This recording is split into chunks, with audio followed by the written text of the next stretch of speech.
Welcome to the Great Reset with Goodwill Hinton. Tonight, I am joined by my friend George Chidi, a journalist in Atlanta. George is in downtown Atlanta right now as protests are going on live. We're going to try to have as much of a dialogue as we can. Please note that George is going to be limited with how much he can hear me, but ideally we'll hear as much from George talking about what he's seen tonight, what he has seen throughout the week. George, tell us where you are and what you're seeing. So I am standing in the middle of Centennial Park Drive, and I am, as you can see, more or less in the middle of the center of the Atlanta protest. There are probably someplace between 5 and 10,000 people out here. And it's important to note that there are probably 3 or 4 times as many people here tonight as there were last night. Last night there were thousands of people, but there might be 10,000 people out here tonight. Wow. And I think it's because of what everybody saw yesterday with folks getting tear gassed and with what happened at Lafayette Park in DC. Like, quite literally, as I've been talking to folks, a lot of people are out here like because they intend to defy this idea that the police and the National Guard can suppress protest. It isn't, and I say this crazy, I know what this sounds like. People are out here because of George Floyd, but it's gone way beyond George Floyd at this point. There are some really fundamental democratic norms that a lot of people believe are threatened, and that's what's caused people to be standing here right now. So, before we went live here, you and I were talking a little bit about, I asked you about, are you seeing, instigators out there? And you were telling me a little bit about some of the organizers and how they are trying to look out for that and how they're trying to de-escalate the situation. Tell us a little bit more about that. So, yeah, instigators, it's interesting. So, like, let me demonstrate something for you. Like, there's a group of people that are walking by me right now. Like, white people, hooray for white people. I love white people. Note also that next to me are black people. Hooray for black people. I love black people. The crowd is multiracial. But the folks that I'm seeing who are potential instigators are also multiracial. And there aren't a lot of them. Like, the number of people here I would describe as looking for the means to escalate conflict are relatively small. And like, while some of them might be white, there are a handful of people I know are right wing. Maybe you could describe them as far right, but they're not instigating. Like, at least not that I've been able to see. They're like, it's like I came out here looking for Boogaloo Boys in Hawaiian shirts carrying rifles. We're not seeing that. Yep. Are seeing some folks like Revolutionary Communist Party and folks I know that are involved in the anarchist movement. But even the serious ones, the ones that I know that have been like active in those movements, they're also not the ones who are instigating things. Like, the folks who are part of the Metro like Democratic Socialists of America, they're not the ones throwing things at all. Like, it's people nobody knows, and that's why we've got all of this suspicion about who's behind the instigation and whatnot. I don't think there's a plan here. I don't think that the people who are throwing things in order to pop off an armed response by the National Guard or police, I don't think that they're out here with an organization and a plan. I think they just see something interesting and they're griefing. They're trolls just for its own sake, because they can. You take a Yep. large enough group of people, and some of them are going to be nuts. That's what we've got. So talk to me about the de-escalation and how the organizers are working to de-escalate some of the confrontation.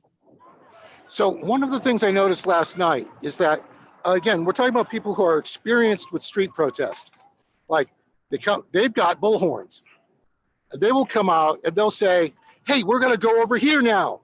And then like enough of them will start moving in that direction where like the sort of fish in a school thing happens and other people start going and everybody starts looking around like, is that what we should do? Okay.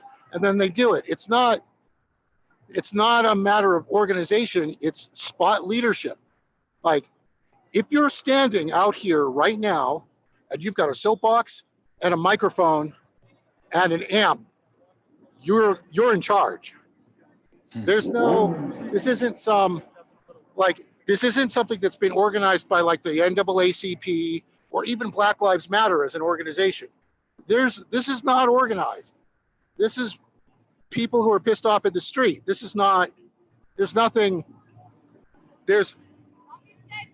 think it is the biggest problem I see right now is that nobody knows what to do next.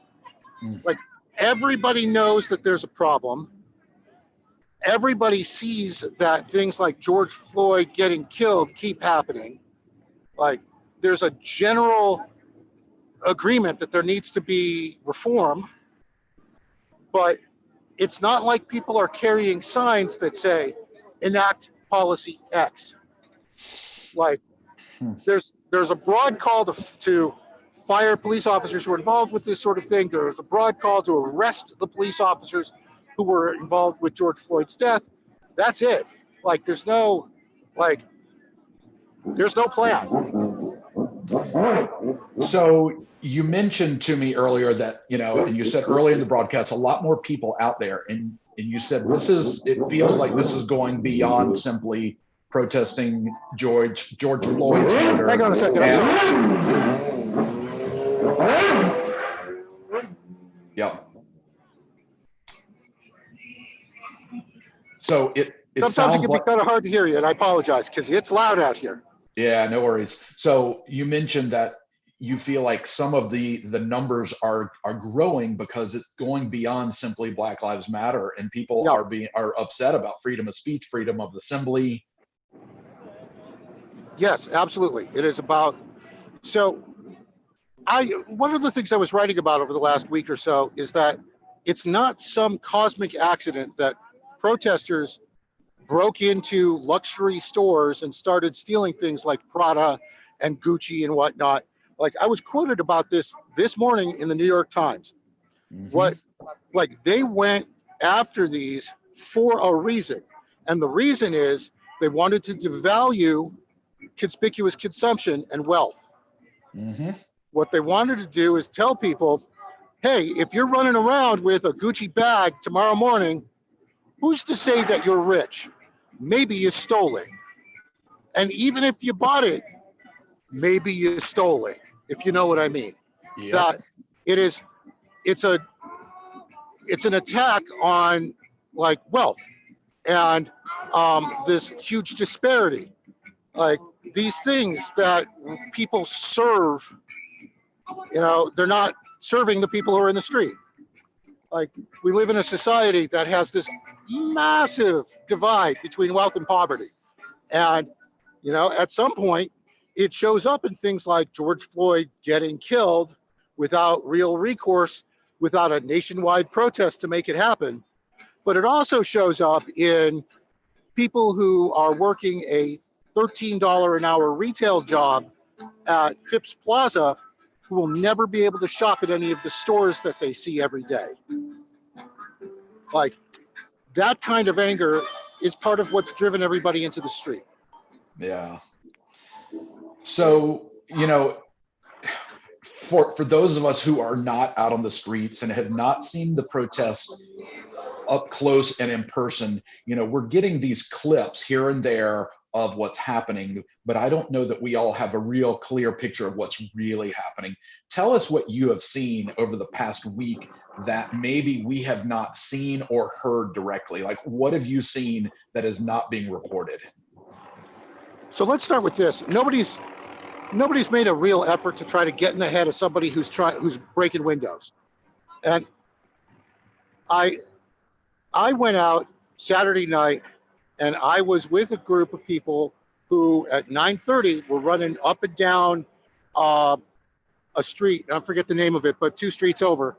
And every once in a while, somebody would go, "Woo, let's break this," and then they'd grab a stick and they'd start smashing in some windows. And it was shocking. But it became really obvious to me very quickly that the reason they were doing that was to establish authority on the spot. That they were breaking the window in order to say, look, I'm serious. I'm not just out here to have a good time in the middle of the street in the summer. I am here to do something subversive enough where I've got your attention. And so, bang, here's a window. And then that person leads a group up the street. Now, for the price of a window, that person has achieved a degree of authority immediately. And it's authority that you couldn't get in a crowd like this in any other way. Because nobody knows anybody here. Hell, everybody's been wearing masks. So how do you say I'm more authoritative or I'm more legitimate than the next person unless you're famous already? You break a window. And that's kind of where we are. It's this problem we've got with leaderless organizations. Leaderless because nobody wants to spend the next 3 years of their lives being harassed by the police because they look like the one in charge. Leaderless organizations. So that's something that I don't think the press in general has been able to get at because they're not willing to embed, for lack of a better word. They're sitting here wearing press gear so that they are distinguished from the people who are actually protesting in the street. And at the end of the day, they're likely to be separated out by the cops, and the protesters know that, so they're not being real with them. So talk about this idea of, I had a discussion last night with friends about this kind of lack of visible leadership. And I'm curious to know from you, how is that a problem? Is that a strength? Tell me kind of the pros and cons of what that looks like as this continues. So let me preface this by saying I was with the Occupy movement for, the duration of the Occupy movement. And the purpose behind having a leaderless organization was because in previous protest movements, the leaders would be immediately identified and then isolated, in one of 2 ways. They would either be arrested, and by being arrested, they would be taken out of the equation, or they would be co-opted. They would be brought into power, in a way that made it, that separated their interests from the interests of the people in the organization. That's happened a dozen times since the 60s. Everybody knows it. Half the streets in this town are named for people who did that. So rather than risk leaders being co-opted or arrested, they said, all right, there will be no leaders. Everybody's on their own. We're anarchists. And it attracted a lot of anarchists. It's one of the reasons why I know as many people out here as I do that are anarchists. It's because of the Occupy movement. The problem is, if nobody's in charge, then nobody is responsible for actions, good or bad. Yeah. There's no policy that you could say, well, I got that done. And if somebody breaks a window, there's nobody to hold responsible except whoever broke the window. There's no way to establish ideological standards for what is or is not good. it's one of these things like where we've got folks who are going to break windows probably tonight somewhere, and people will say, oh, look at all of those protesters and how terrible they are. Except, you know, the response to that is, well, it wasn't me. Like, I'm not for that. I'm for peaceful protest. Yeah, but how do you distinguish yourself from the other folks? And you have to, like, you sort of permanently have to be distinguishing yourself constantly. You have to be constantly communicating about what you do and do not believe. And it's incredibly frustrating because frankly, most people who want to be involved in protest aren't trying to think that deeply about all of this stuff. They want change. They want things to get better. And they will leave the details to someone else. So, you know, I'm thinking about that, and I'm thinking back to the civil rights era. And, you know, you talked about some of the leaders then, you know, we're obviously, you know, we can obviously talk about Martin Luther King Jr., John Lewis. I mean, so just like you said, the streets of Atlanta have been named for many of these brave men. And there was a sense of having kind of that moral compass. And so that's what I wonder, you know, how does this movement really push forward this idea of I mean, we all know that there's real injustice, and people are angry. And where do you think that this could go as far as gaining a real sense of a visible moral compass that can go beyond just in the streets, and start to really animate others who may not, who are obviously sitting home? There's some that are sympathetic. Tell me your thoughts on that. So you're right. Like, so there's like, once the, like, and I can't say if these protests will end tomorrow or in 2021. Like, this could go for a while. People are very angry, and it's not just about this stuff. So the hard work is not actually going to be like, the people who are going to solve this problem, the problems that everybody are talking about here, like, those people really do need to be in the street right now, because they need to be able to build that street cred, for lack of a better word. They need to be legitimate. Like, they need to be legitimate to the people that you see here. Like, if you're standing in this street, you aren't just asking for change, you're demanding it. But the hard work is going to be done in some boardroom at the Capitol or City Hall, where people who understand the law and understand police procedure and understand the financial system and how it creates income inequality and other things are going to need to sit there and negotiate change with people who are in authority, who are subject to, excuse me, I'm gonna have to step out for a moment, because they're starting to throw things and I'm expecting to get slimed in a second. We'll see. No, I think we're all right. So,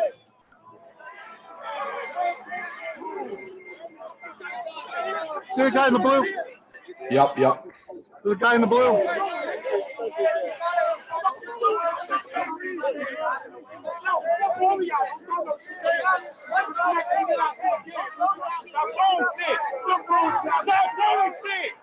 Because they're gonna blame us for that shit. See it? They're gonna blame us.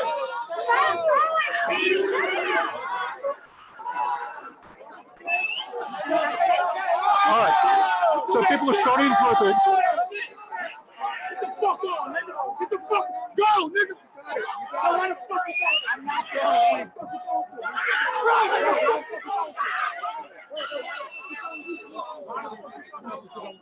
Okay, but why the fuck you don't shit?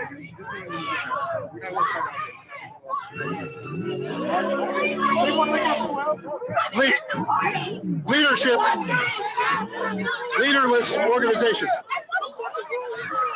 So people will throw stuff because they are trying to establish some sort of personal authority. But you will notice that most of the people in this crowd are not having it. Every time somebody throws something, There.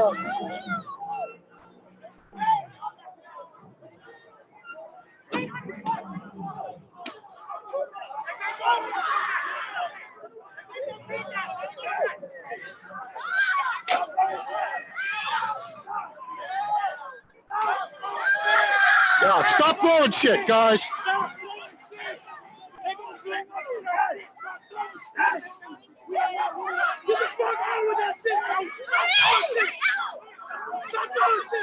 Stop throwing shit!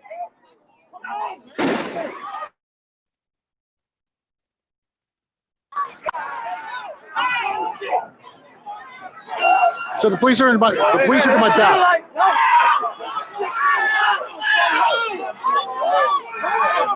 So there are more fireworks.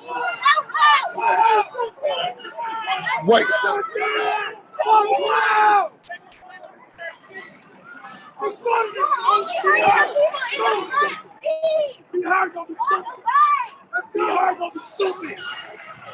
So there were black people throwing things and there were white people throwing things.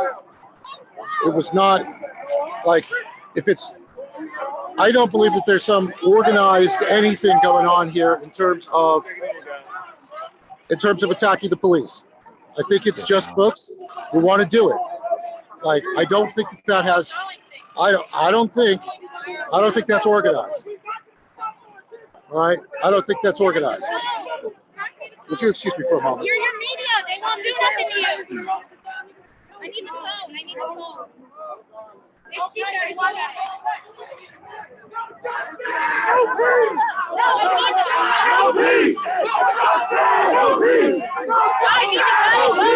No, justice! No justice! We need it. So I'm still here. Are you okay? Are you getting this? Yep. Yeah. Keep going. Okay.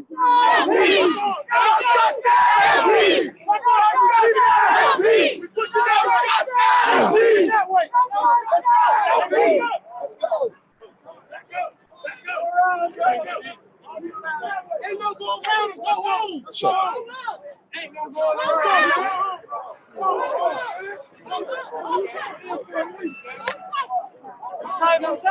I've linked arms. No. We're walking through the crowd. We're trying to push folks through. Yep. Be safe, my friend. Hold up, bro. Yep. All right, you got me. We're trying to push the people through.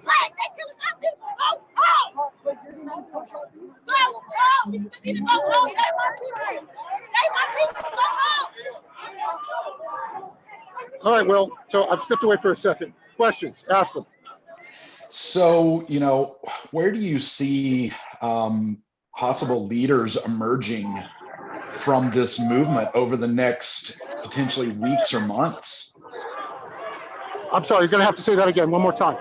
Yeah, so where do you see potential leaders emerging from this over the next maybe weeks or months? Well, for one thing, they're not going to be anybody's elected to public office right now, because they're not here. They're not here because they don't want to take responsibility for what happens in the street. I get that. But they're also not going to have the authenticity necessary in order to speak to these people. That's the first thing. I think whoever can articulate a path forward out of this that has concrete answers to the problems that are being raised, that's who's going to end up leading.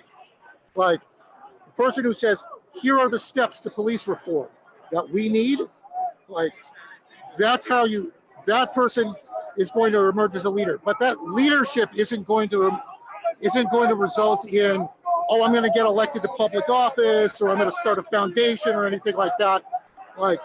That leadership's going to be quiet. It's going to be people that you don't actually know very well, that we may never know the names of. Somebody in the boardroom who is out here who can tell people what the reaction is going to be to these people if they get it wrong. Right? You got me? Yep. Absolutely. So You're a good man. what do you think what's going to be the tipping point to move from just protests in the streets for this to start to be some serious cultural change? Will, I'm sorry, I couldn't hear a word you just said. I've got to walk away a little bit so I can hear you. Yep, fair enough. So what do you think the tipping point is going to be to take this from being protests on the street, which you're telling me has already grown to potentially 10,000 or more people tonight, to really start to be a real cultural movement that will propel change? What does that process look like, you think? So the short answer, sorry about that. So the short answer to that question is, I think we're already there. Like, we have already reached a point culturally where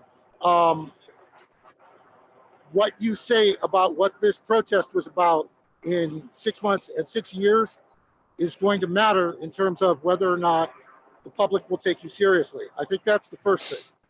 We're already there. In terms of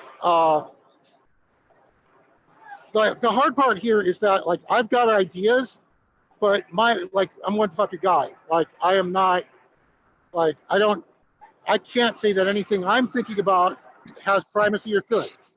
And I think there are a lot of people like that. Like, the one beautiful thing I could say is that social media is going to start sorting out weak solutions, I think.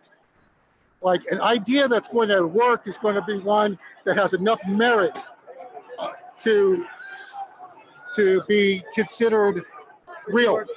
Hey, how's it going? Good to see you. Some guys just asked me to stop drumming. I'm going to respect that, but I don't understand. That's never happened before. He said I'm trying to recite, I said it's peaceful. To me, it's peaceful. I don't know. I recognize about 5% of the people in this crowd. So I don't know. No, I think at the moment I have to respect that, but I also, I need to talk to some people about that, because I've gotten a lot of support over the whole weekend. People are like, that's a good vibe. It's peaceful. Yeah. So, like, they shut down folks who were throwing things pretty quickly. All right. Good, Yeah, good. peace. Sorry, so you're seeing it. Like, leadership. Like, that fellow has been, I've known that guy for 9 years, and he and I got to know each other during the Occupy movement. That guy brings a drum to every protest. That's his thing. He protests and he drums. And the folks in the street are like, don't drum. Don't drum. You're going to rile them up. You're going to rile people up.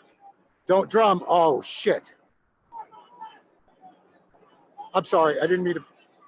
So, like, police line.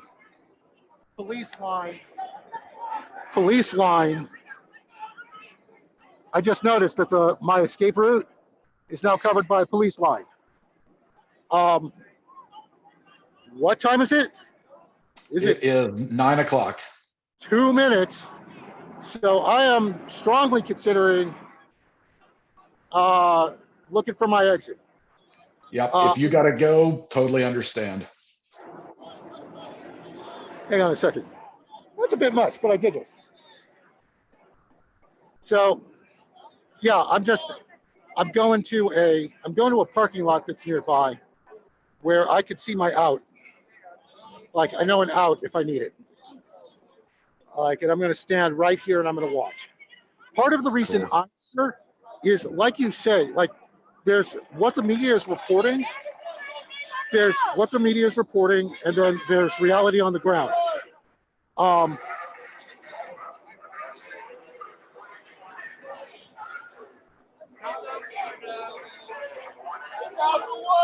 Y'all gonna need it.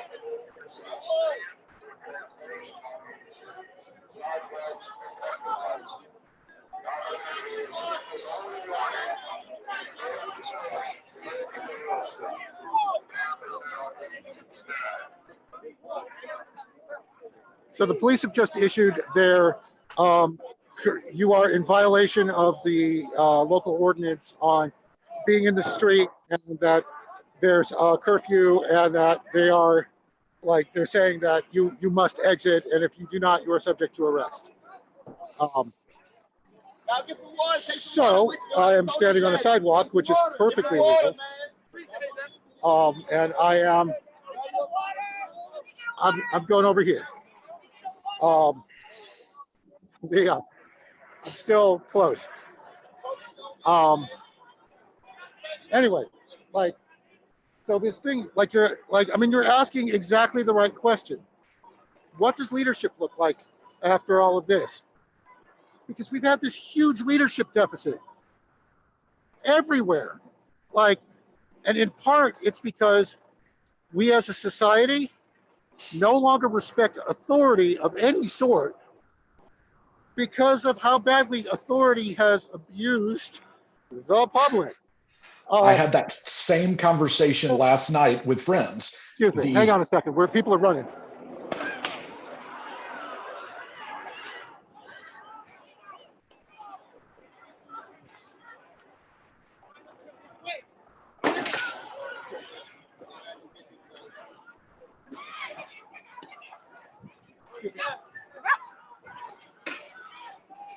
That's tear gas.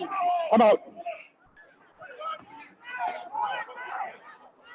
So are you able to hear me at all? Forgive me, I'm walking, I'm not running.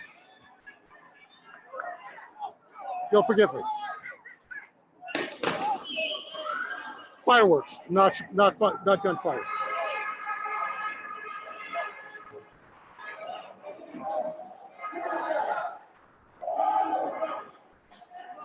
I'm in a parking garage now. I may lose you.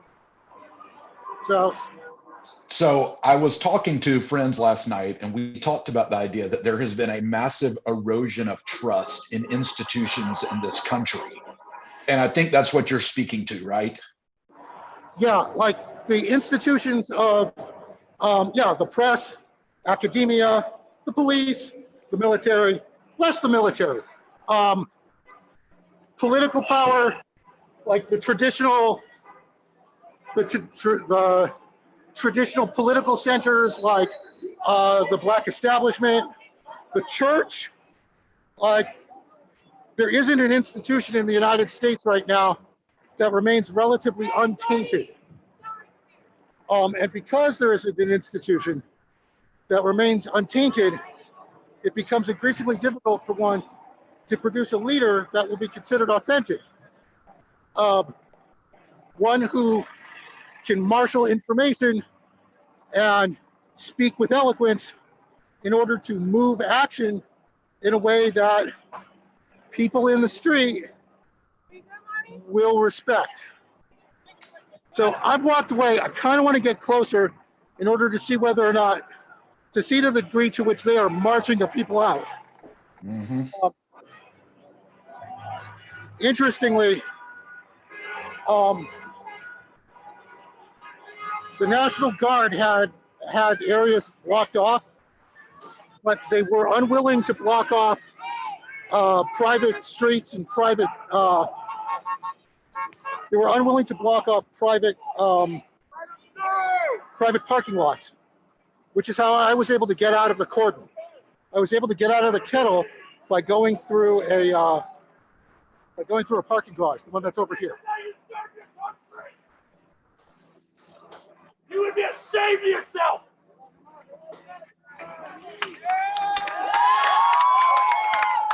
Thank you! Fucking gas them and hold them back! Fuck you! You guys all right? Who needs water? Yeah. Who needs water? All right, do you need water? Yeah, hey, wait. You got it. You're all right. All right. Thank you so much.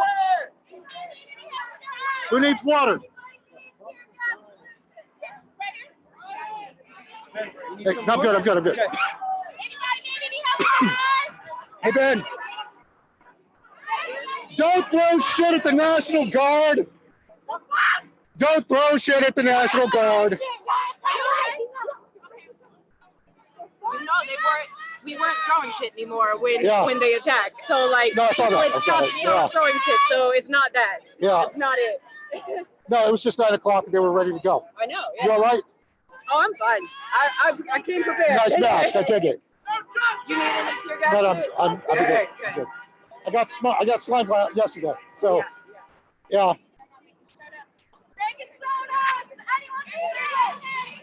Hey, Will. So I'm back. Sorry, I'm sort of doing what can be done right now. This is what it looks like. Like this is where we are. This is So this is America. So I'm inclined to look and see whether or not they've grabbed a bunch of people in the middle of Centennial Park Drive just to see who just got arrested and how. Because like that's the thing when you use tear gas, like you use tear gas, people start running, and all the people cameras start running, and so it becomes hard to document what the cops are doing in the smoke. It's a little frustrating. Yeah. So let me ask you more again. questions. I'm now getting away from the crowd. So we were talking about this idea of kind of our public institutions have really kind of lost a lot of moral authority. And in my mind, and part of the reason I wanted to talk to you tonight is part of the way back is radical transparency. And I think that that's a lot of what you're trying to bring. Talk to me about that idea of transparency. So yeah, like the transparency issue is huge. Like there's a broad question right now about what the people who have actual authority, what they do, like how they operate, who they are, why they have the authority that they do. And it is, oh, wow. So I am in a parking garage. I just walked into a cloud of tear gas. Excuse me. 1 second. That's stupid. Tear gas. Oh, fuck. I'm stupid as hell. Like I was trying to get to an overlook so that I could see what was going on in Centennial Park. And I failed. Like I'd need an actual gas mask in order to do that. Son of a gun. Anyway, institutions and authority. So what I fear, and I fear it because I don't know it, because I'm old. What I fear is that we are looking at an emergence of authority by meme, if you know what I mean. Like that authority isn't going to rest in the hands of some person you associate, leadership qualities with, but instead we'll be associating it with ideas. Like we will be led by good ideas and not by people. If there's a policy that we believe would reduce the militarization of police, for example, that policy is going to be propagated not by some authoritative something somewhere above us, but by people in the street for whom that idea bears merit and has authority of its own. I think we may be looking at a society that is post-authority to some degree, which if you're an anarchist is great. And if you're somebody who actually cares about like big, broader questions of reason, or tradition, or, education, experience, you might have a problem.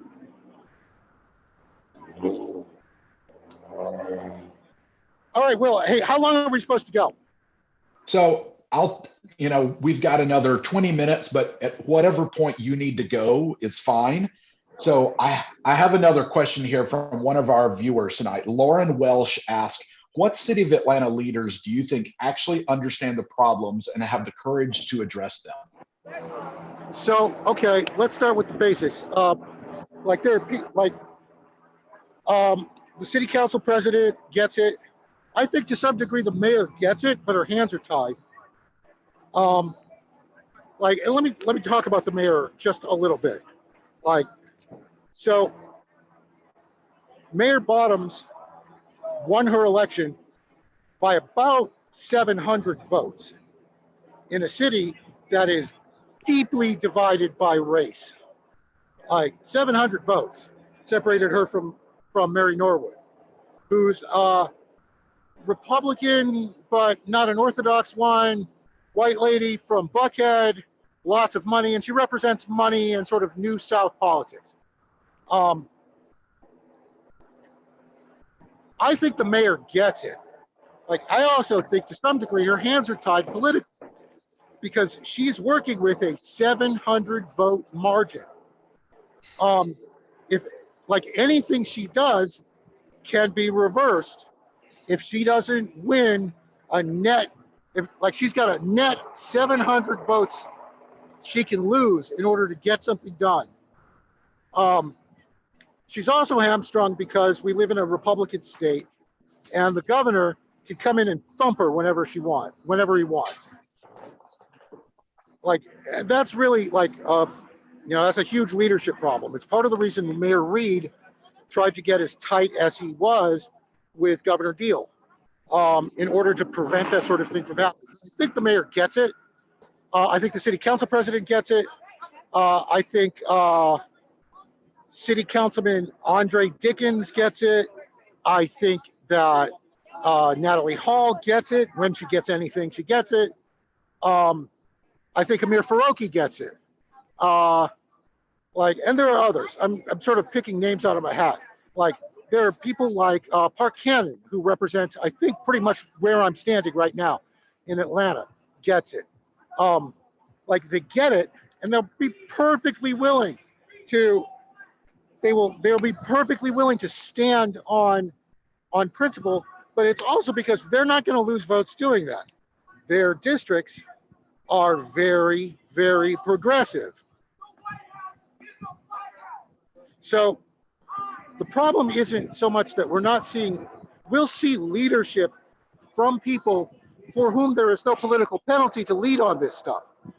The problem we've got are folks who are in moderate districts, such as they are, people who are trying to advocate for a wide audience, anybody who's running for governor, anybody who's running for the Senate, and credible. We're such a starkly divided country that nobody who is in politics who can muster a majority of a large constituency is going to be willing to be progressive enough to address this stuff like with big, radical, useful reforms. Like, everything's going to be incremental. And this is not a group of people who are interested in incremental change.